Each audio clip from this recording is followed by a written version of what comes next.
মা গো, আমায় ছুটি দিতে বল, সকাল থেকে পড়েছি যে মেলা।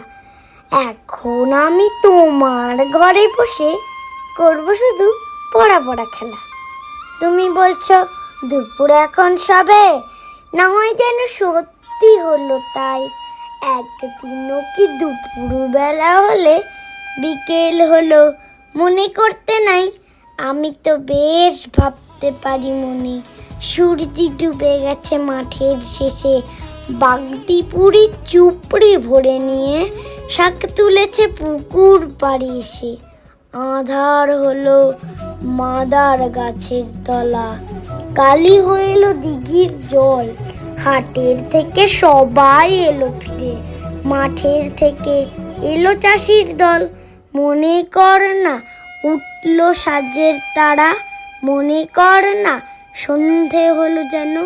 রাতের বেলা দুপুর যদি হয়, দুপুর বেলা রাত হবে না কেন?